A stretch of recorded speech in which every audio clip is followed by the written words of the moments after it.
So we did a little study, but this began. Harvard Business School professor Nitin Nohoria. I studied his works when I was hired to teach top IT managers in a company in Bangalore.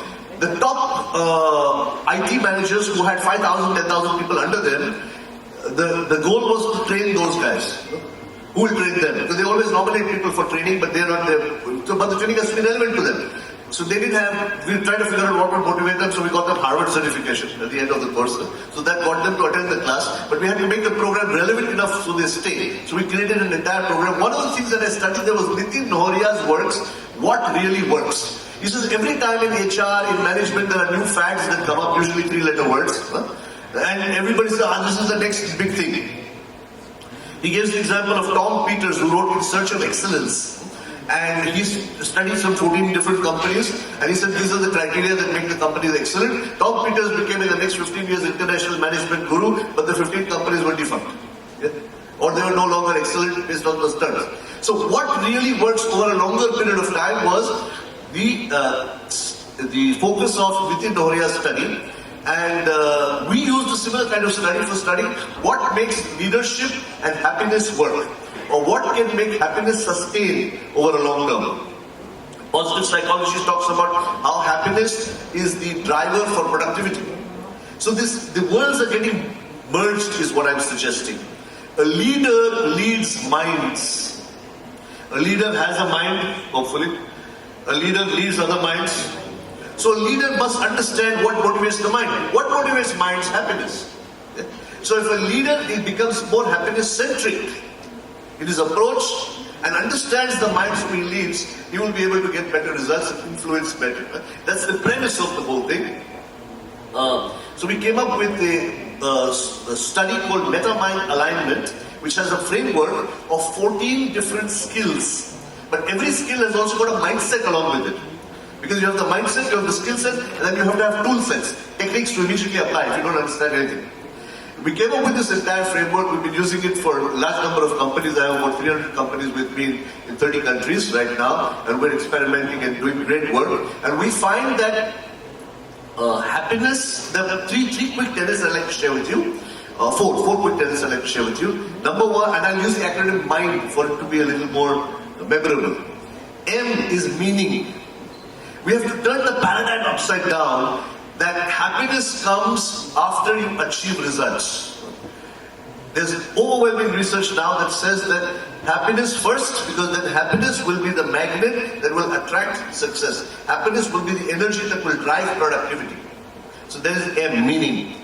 Because if you change the way you see things, the things you see will change. I'm suggesting if you have the sun, you're walking in the direction of the sun, the shadow will follow. Which means work towards employee engagement and excellence enhancement, you will get all the results that you want. And work towards it with that energy of happiness. Instead of turning your back towards the sun and running after the shadow and trying to do other activities which will not get you what you want, because you're not working according to principles of true north. There's M, meaning. I is insight. As I said before, leaders must have an insight into how the mind works. For example, the mind doesn't work well. The mind is like Velcro for negativity and like satin for positivity. Velcro sticks, satin. So people tend to magnify and remember small negative things. And even if you do a lot for them, they tend to forget that. Conscious mind, subconscious mind. According to Western thing, according to Eastern, there are different types, 16 different types of mind. But according to Western, the conscious and subconscious, both are messed up. Conscious mind, it is shown, has cognitive biases, basic problems in the software of the mind, which make decision making terrible. And decisions are very important for both leadership and happiness. A subconscious mind is messed up. Why? Because we have erroneous beliefs, which we're not willing to adapt to, we're not willing to let go of. Many of our beliefs are not chosen by us. There's a consequence of our environment and our experiences. So can we work at the level of the mind to change these beliefs and to make these cognitive biases, minimize them so we make better decisions in organizations? There's overwhelming research that suggests we can. Just to make it a little lighter, please, very quickly. how beliefs are difficult to change. There was this one guy, and I'm not deriding anyone or any group of people. I'm just making a joke. I see a lot of very serious people here. There was this one man who believed he was a mouse. It's a joke, guys. Just telling you as a disclaimer first, because it's so serious. The guy believed he was a mouse. He used to go for therapy. 10 years. You know, changing people is difficult. 10 years he was going through all kinds of therapy. The doctor says to him, after 10 years, dude, what's the scale? Do you believe you're not a mouse? He says, of course I believe I'm not a mouse. Do you know you're not a mouse? Because belief is not enough. Belief is B-E-L-I-E, it's got L-I-E in it, right? So do you know you're not a mouse? Yes, I know I'm not a mouse. What are you? I'm a human being. Sure? Yes, thank God. 10 years, hard work.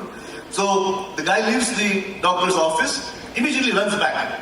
He said, what happened? Why you came back? He said, I got afraid. He said, why? He said, there's a cat outside. Said, all our years as doctor. Change is not happening. But what's wrong with you? You just now told me, you know you're not a mouse. He said, doctor, I know I'm not a mouse. You know I'm not a mouse. Does the cat know? So, M is meaning. I is insight. Have an insight how the mind works.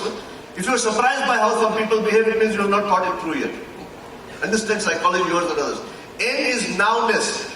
Whole movement of mindfulness you heard of, right? There's nothing but it's copied from Goenkaji from Vipassana. And that also badly copied because only a small part of it is taken. Only focus part. There's another part called unfocus. Focus is a book written by Daniel Goleman, who also wrote Emotional Intelligence. Unfocus is a book written by Srini Pillai, who's a Harvard neuroimaging guy, expert. He talks about how important it is to relax rather than all the time focus. Thoda focus, thoda unfocus. The point I'm making is that there's no one picture given everywhere. There's always bits and pieces of information and we interpret it the way we want.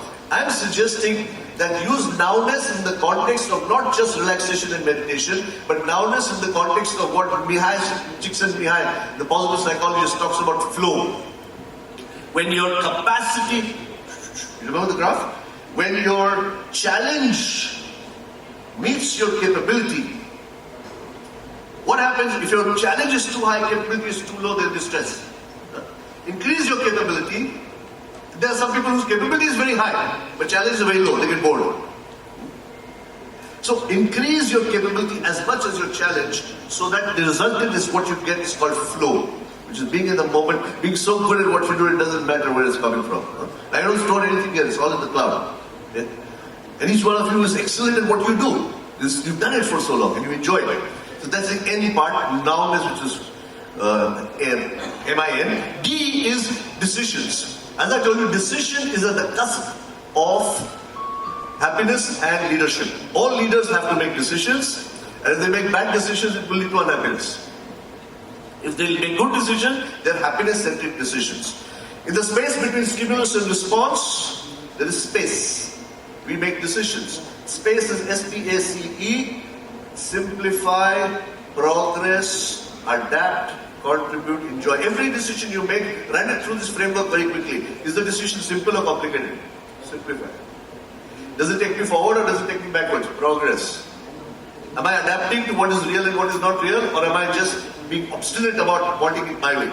Right? Things are changing. Adapt. Is your decision adaptive? C, is it contributing to others? Is it contributing to all stakeholders, or is it only selfish for one person or some groups? E is chill. Enjoy. Where is Salman? Who's keeping my time? Huh?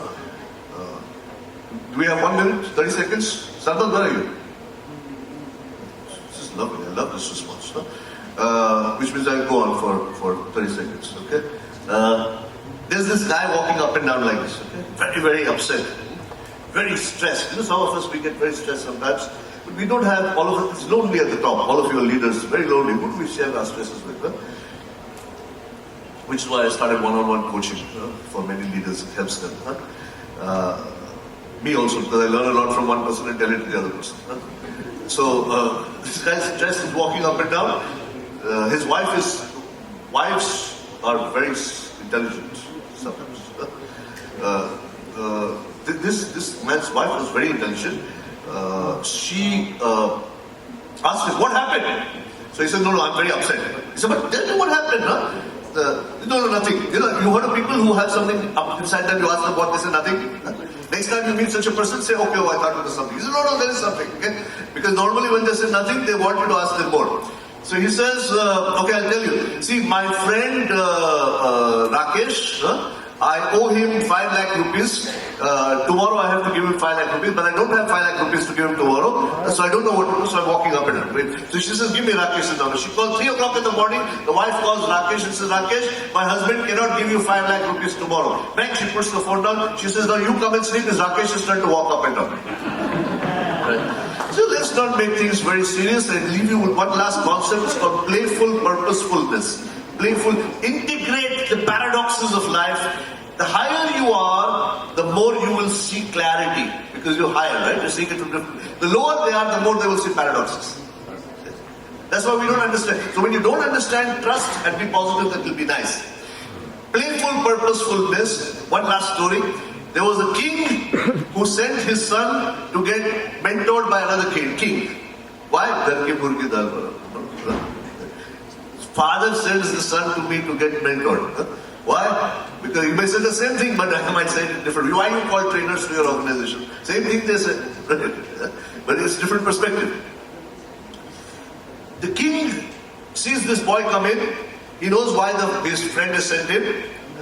He gives him a spoon and puts some drops of water in it. And he says, go out from here, go out into the palace, go in the corridor, go on that side, follow this path and come back from this door. Make sure you don't drop anything from the spoon. He says, okay.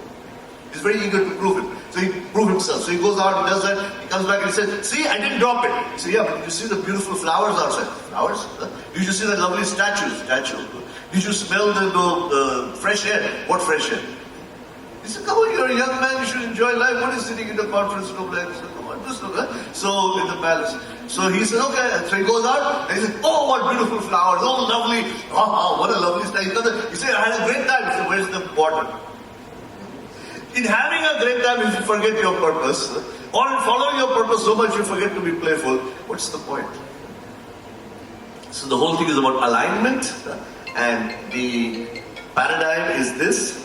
Like you have sa re ga ma pa dha ni sa, like that you have wanting, feeling, thinking, saying, doing, knowing, being. Faculties of every human being. Wanting, feeling, thinking, saying, doing, knowing, being. Everyone wants something, feels something, thinks something, says something, does something, knows something or thinks they know something, and is something. Can we make ourselves more aligned? Can you put your hands together, please, right now, very quickly? Very, very quickly, please. Thank you so much. I really appreciate it. Repeat after me. I feel what I feel. I feel what I feel. Thank you. I feel what I feel. Very quickly. I think what I think. I say what I say. I do what I do. I want what I want. Most people feel something else, think something else, say something else, do something else. Alignment is happiness. So, once again, please. I feel what I think. I think what I say what I do what I want. Think about it. If you do what you say, it's professionalism. If you think before you say, you'll have more trust built in you. If there's a clash between feeling and thinking, choose what you want, think about it, and take the plunge. So I feel what I say what I think what I do what I feel. Even if you can't do what I do, you understand what I feel? Or what I'm saying? I'm talking complete. Who cares if there's a camera in front of you or there's somebody with one person or with 10,000 people? If you are you don't have to have this chehre pe chehra, naqab. Personality is persona, Greek word for mask. We put on a face for the faces we meet, and then we get scared if somebody realizes something they're not supposed to. If we live a life of alignment, and then if we can align our families with us, we align our organization with us, then we can even influence our boss. Or our wives or husbands. Thank you very, very much. Really enjoyed being here with you. Congratulations to all the awardees, great leaders. Thank you. Thank you so much.